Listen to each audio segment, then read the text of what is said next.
Un meeting, celui organisé aujourd'hui à Nouakchott pour le soutien au prophète Mohammed, paix et salut sur lui, et pour dénoncer donc les campagnes insultantes à son égard. C'était cet après-midi à Nouakchott. Une visite, celle du chef d'état-major des forces armées libyennes aujourd'hui à Nouakchott. On le voit ici en compagnie du ministre de la Défense nationale. Des primés, des lauréats du concours du projet défi de la lecture arabe, c'était aujourd'hui. Pardon. Voilà donc pour les principaux titres de votre journal. Et c'est parti, madame, mademoiselle, monsieur, bonsoir et bienvenue à votre 21h30 de ce vendredi 13 Rabi' al-Awwal, ce qui correspond au 30 octobre 2020. Vendredi, justement, une journée fériée, chômée et payée sur l'ensemble du territoire national, décrétée par la présidence de la République. Et pour cause, c'est le lendemain de la fête de la naissance du prophète Mohammed, paix et salut sur lui. Un vendredi donc, je vous le disais en titre, pardon, marqué par ce grand meeting organisé pour soutenir le prophète Mohammed, paix et salut sur lui, et pour dénoncer les campagnes à son égard. Pardon, décidément, j'ai la gorge aujourd'hui qui ne va pas. Donc, ce vendredi marqué par ce meeting organisé cet après-midi à Nouakchott, lié précisément de ce meeting, c'était l'ancien aéroport de Nouakchott qui était plein de monde, craqué pour ne pas dire. Donc, véritablement, il a été plein jusqu'au bout. Et les populations de Nouakchott se sont donné un rendez-vous très tôt pour participer à cette manifestation, pour marquer et exprimer leur condamnation, leur dénonciation des campagnes d'islamophobie. Compte rendu, Abdelrahman Hamad. Présence massive et ambiance festive ici à la place de l'ancien aéroport de Nouakchott. Les Mauritaniens sont venus en grand nombre pour défendre leurs croyances et leur prophète Mohammed sallallahu alayhi wa sallam. Indignés par les blasphèmes à l'égard du prophète, ils sont venus pour exprimer leur refus de l'atteinte à la personne du prophète sallallahu alayhi wa sallam. Toutes les sensibilités politiques, sociales, religieuses ou culturelles ont pris part à cette manifestation et ont demandé les boycotts économiques des blasphémateurs et à prendre deux mesures dissuasives contre eux. Certains ont appelé à un sursaut mondial pour criminaliser les blasphèmes envers les religions et les prophètes. Des lectures de poésie glorifiant les prophètes Mohammed sallallahu alayhi wa sallam et rappelant la sira et ses valeurs nobles ont également été présentées par des poètes. Cette manifestation forte des Mauritaniens, à l'instar des peuples musulmans, traduit leur attachement indéfectible au prophète sallallahu alayhi wa sallam et à l'islam et leur disponibilité à les défendre. Ça, c'était donc ce grand meeting organisé aujourd'hui, cet après-midi à Nouakchott, un meeting pour le soutien au prophète Mohammed, paix et salut sur lui, et pour dénoncer et condamner vivement les campagnes insultantes vis-à-vis de l'islam et de son prophète qui a été donc, dont la naissance a été célébrée hier ici à Nouakchott.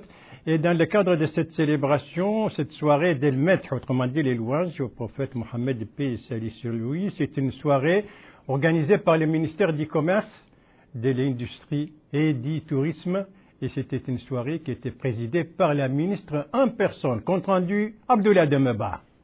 Cette soirée de Mehdi qui s'est tenue dans les locaux de l'Office national du tourisme a été un moment de communion entre les orchestres de Mehdi et l'assistance. Elle a été marquée par plusieurs prestations en hommage au prophète Mohammed, paix et salut sur lui. Les différents orchestres qui se sont ainsi succédés ont salmodié des recueils de poésie louant les nobles valeurs et vertus de l'envoyé d'Allah. Cette soirée s'est tenue dans le sillage de la commémoration de la naissance du sceau des prophètes. Elle a eu lieu en présence de Madame Naha Amin Hamdil Mouknas, ministre du Commerce, de l'Industrie et du Tourisme, celui de la Culture, de l'Artisanat et des Relations avec le Parlement, l'Amra Baroul Bannahi, les autorités administratives de la ville de Nouakchott-Ouest et certains représentants du corps diplomatique accrédité dans notre pays. Plusieurs troupes artistiques se sont ainsi succédées le long de cette nuit.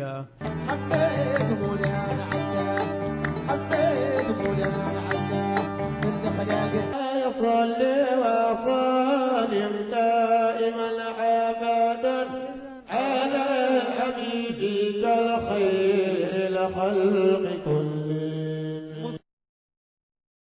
Soirée donc d'Elmet organisée par le ministère du Commerce, de l'Industrie et du Tourisme, c'était hier soir au siège de l'Office national du tourisme et dans le cadre de la célébration de la naissance du prophète Mohammed, paix et salut sur lui. Autre soirée, mais cette fois une soirée d'Elmet également, mais cette fois organisée par l'association Nour pour l'enseignement et le travail social. C'était hier soir à l'ancienne maison des jeunes. Il s'agit des activités de la 5e saison du Festival des louanges du prophète, paix et salut sur lui. Pour les initiateurs de cette activité, cette saison constitue, selon eux, une occasion pour les médahins, autrement dit ceux qui s'adonnent à le maître, et pour les poètes, de montrer les vertus justement de la sira du prophète, autrement dit la vie du prophète Mohammed, paix et salut sur lui. Ces initiateurs ont vivement condamné les campagnes d'islamophobie. Voilà donc pour les religieux à l'occasion de cette fête del Mouloud, de la naissance du prophète, paix et salut sur lui. Après les religieux donc, les militaires avec la coopération mauritano-libyenne actuellement à l'ordre du jour à l'occasion de la visite du chef d'état-major général des forces libyennes à Nouakchott, une visite marquée par une rencontre avec le ministre de la Défense nationale. Sur les activités et les étapes de cette visite, Bokar Baïlebar. Première étape, le siège du ministère de la Défense nationale. Sur place, le chef d'état-major général des forces armées libyennes, le général Mohamed Ali Haddad, a été reçu en audience par le ministre de la Défense nationale, Hanna Oul-Sidi. L'entrevue a porté sur le renforcement des relations de coopération entre les deux pays, la coordination dans les domaines de lutte contre le terrorisme et le crime organisé, ainsi que sur le cessez-le-feu signé récemment en Tunisie par les parties libyennes. Deuxième étape, le siège de l'état-major général des armées. Là, le chef d'état-major général des forces armées libyennes a été accueilli par le général de division Mohamed El-Meguet, chef d'état-major général des armées. La visite de la délégation militaire libyenne dans notre pays s'inscrit dans le cadre du renforcement de la coopération sécuritaire entre les deux pays frères dans plusieurs domaines. Troisième étape, le siège du G5 Sahel. Cette visite au niveau de cette instance sous-régionale est de nature à impulser l'ouverture des canaux de communication entre la Libye et le G5 Sahel, dont la présidence est assurée par la Mauritanie. C'est dans ce cadre d'ailleurs que s'inscrit donc cette visite du chef d'état-major des forces armées, général des forces armées libyennes à Nouakchott, qui a été marqué donc par des entretiens avec le ministre de la Défense et la coopération entre la Libye et la Mauritanie était au centre donc de cette visite. Après les militaires, les pédagogiques avec cette cérémonie organisée aujourd'hui par le ministère de l'Éducation nationale, de la formation technique et de la réforme. Une cérémonie organisée donc au siège de l'Institut pédagogique national, connu donc sous le nom d'IPN. Il s'agit de primer les lauréats pour le concours du projet défi de la lecture arabe. Précision avec Abdelrahman Hamad. Cette cérémonie a pour objectif la récompense des lauréats du concours Challenge de la lecture arabe pour la saison de 2020. Dans un mot prononcé pour l'occasion, le coordinateur du projet Challenge de la lecture arabe dans notre pays, Taharul Ahmed, a indiqué que la participation de plus de 550 000 élèves à cette édition du Challenge de la lecture arabe traduit l'intérêt qu'accordent les jeunes Mauritaniens au renforcement de la place de la langue arabe et à l'ancrage des valeurs d'échange de savoir avec leurs pairs dans d'autres pays arabes. Il a ajouté que nos jeunes participants au Challenge de la lecture arabe ont prouvé, en lisant et en résumant chacun 50 livres, leur capacité à analyser, produire une créativité critique et une communication linguistique solide en fonction de leur niveau académique, appréciant les efforts déployés par le secrétariat général du Challenge à Dubaï, aux Émirats arabes unis, commanditaire officiel de ce concours, ainsi que les efforts des corps enseignants, des staffs d'encadrement et des associations de parents d'élèves. À son tour, le représentant de l'ambassade des Émirats arabes unis, Hussein Mohamed Ishmiri, a souligné que ce concours organisé à l'initiative de son Altesse organisé à l'initiative de son Altesse Cheikh Mohammed bin Rachid Al Maktoum, émir de Dubaï, constitue le plus grand projet arabe visant à encourager les compétences du lecteur arabe. La cérémonie a été marquée par la remise de 2 attestations de reconnaissance aux meilleurs superviseurs et aux meilleurs établissements d'enseignement au niveau national. Des attestations de reconnaissance et des prix substantiels ont également été remis aux 10 lauréats de cette compétition qui représenteront notre pays au final de ces concours prévus aux Émirats arabes unis, en plus des prix aux 3 lauréats de chaque wilaya.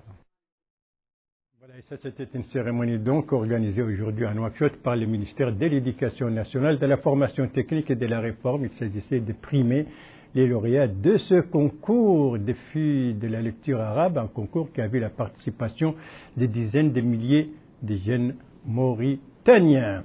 Voilà pour la page médicale de ce journal consacré donc comme d'habitude à l'évolution de la pandémie de la Covid-19 en Mauritanie jusqu'à aujourd'hui. Vous le voyez, on va commencer par le positif. Le positif, il y a 5 guérisons et 14 nouveaux cas. Et Allah soit loué, 0 décès. Tout cela, c'est le résultat de 206 tests, dont 5 de suivi. Cumul, vous le voyez, 7714, dont 7421 et malheureusement 163 décès. C'est le cumul donc des cas depuis le début de la pandémie de la Covid-19. Merci de suivre les JTF de Mauritanie, la suite du journal avec un tour à l'intérieur du pays en compagnie de nos correspondants, un tour qui va nous conduire au Gorgol et à Nenchiri. Ici, ce que vous voyez, c'est donc cette coordination, ce réseau de coordination entre les agriculteurs et les éleveurs du Gorgol, un réseau dans l'intérêt d'une agriculture répondant aux critères de protection de l'environnement dans la wilaya. La création de ce réseau a été annoncée par un communiqué commun signé aujourd'hui au siège de la commune de Kaïdi par les représentants des groupements des agriculteurs et éleveurs du Gorgol, une signature à l'initiative de l'organisation des études de développement rural. C'était donc la cérémonie de signature de ce partenariat, de cette action commune entre éleveurs et agriculteurs au profit d'une agriculture qui répond aux critères de l'environnement. Quittons les berges du fleuve Sénégal pour les côtes de l'Atlantique pour un tour dans notre capitale économique, Nouadhibou, dont les parcs d'attractions ne désimplissent pas actuellement et pour cause, surtout en cette période des fêtes, de la fête d'El Mouloud. Ce sont des destinations très prisées par les populations de notre capitale économique et particulièrement les enfants. C'est un compte-rendu de notre correspondant permanent là-bas, Abdallah Zouber, dont le compte-rendu est revu en français par Bokar Baylaba. Les parcs publics pendant les jours de fête de l'Il Mouloud Nabawi attirent un grand nombre de personnes, notamment les enfants. Les après-midi et les nuits sont les moments propices pour se relaxer et les enfants s'en donnent à cœur joie. Ils n'hésitent pas à exprimer leurs émotions, ils ne boudent pas leur plaisir. Tous sont ravis de se distraire sur les manèges et ils en redemandent. Chez les parents, là aussi, les parcs d'attractions constituent des endroits idéaux pour se donner de l'air frais et offrir les enfants ce dont ils ont besoin. Il faut dire que l'été est la saison privilégiée pour faire le plein de sensations dans les parcs d'attractions, pour se divertir en famille. Bref, l'excuse parfaite pour retomber en enfance et passer un séjour original dans un parc de loisirs. Retourner en enfance le temps d'un week-end ou de faire plaisir à ses enfants, rire, popcorn, sensations fortes et souvenirs plein la tête, tout cela constitue les plaisirs des parcs d'attractions. Voilà, qui est bien dit. Bokar Baylaba, notre dernière étape, la dernière étape de notre tour à l'intérieur du pays, c'est Akjouch, la capitale de l'Ancien, notre tour qui a déjà conduit à Kaïdi, la capitale du Gorgol, et Nouadhibou, notre capitale économique. Akjouch, donc c'est la dernière étape, Akjouch, dont les restaurants sont très prisés par les voyageurs qui passent par la capitale de l'Ancien, comme l'a constaté l'un de nos correspondants permanents dans le Nord, Abdelrahman Jiddoumou, dont le compte-rendu revient en français par Abdoulaye Demeba.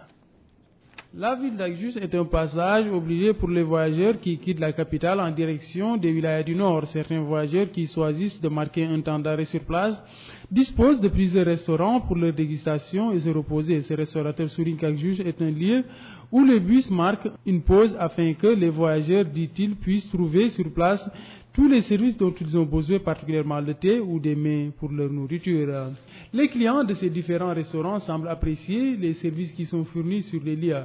C'est ce que déclare cette cliente qui apprécie les mets commercialisés au niveau de ces restaurants. Elle a en outre souligné qu'elle vient au sein de ces restaurants quand elle quitte soit Nouakchott ou Attar ou Zouérat. Quant à ce citoyen, il déplore le fait que les restaurants ne soient pas assez expéditifs pour des voyageurs qui sont juste de passage. Cet autre voyageur souligne qu'il est de passage à destination d'Attar et de Zouérat. Il apprécie le repos que lui procure ce temps d'arrêt à Agjus. En plus, les différents menus dont il dispose sur place sont à la hauteur et répondent à ses attentes. Ces restauratrices déclarent que les agences de voyage arrivent avec les voyageurs et on leur offre le service dont ils ont besoin. En plus, ils en profitent pour récupérer. Voilà donc pour ajouter ces restaurants très appréciés apparemment par les voyageurs, qu'ils viennent du nord ou qu'ils viennent du sud. Voilà, c'est ainsi que s'achève ce journal. Merci à vous, madame, mademoiselle, monsieur, de l'avoir suivi. Merci bien entendu aux équipes rédactionnelles et techniques qui ont participé à sa conception. Je vous en rappelle les principales informations.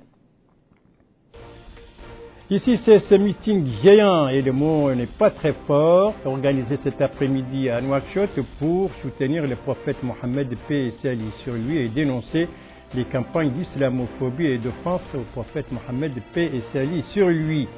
Ici, c'est la visite du chef d'état-major général des forces armées libyennes reçue ici par les ministres de la Défense nationale au centre, la coopération entre la Libye et la Mauritanie, bien sûr la coopération militaire. Et ici, c'est cette cérémonie des primes, des prix pour les lauréats du concours des filles de la lecture arabe organisée par les ministères de l'Éducation nationale, de la formation technique et de la réforme. C'était aujourd'hui à l'IPN, l'Institut pédagogique national.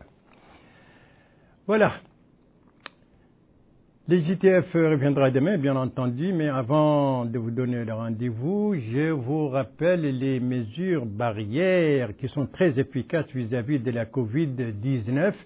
Ces mesures, c'est-à-dire restez chez vous et ne sortez que par nécessité. Et si vous sortez, n'oubliez pas de vous laver les mains avec de l'eau et du savon. Et n'oubliez pas non plus votre masque et n'oubliez pas de respecter la distance sociale, autrement dit, au moins 1,50 m par rapport aux autres. Ce sont là des gestes très simples qui dépendent de chacun de nous, des gestes qui permettent de sauver des vies. Prenez soin de vous, votre santé est entre vos mains. Et si vous aimez vos proches, eh bien, pas d'approche et pas non plus de reproche. Voilà, il ne me reste plus qu'à vous souhaiter une très très bonne fin de soirée, une très très bonne fin de semaine et à vous donner rendez-vous, Inch'Allah, demain à la même heure, 21h30. Bonsoir.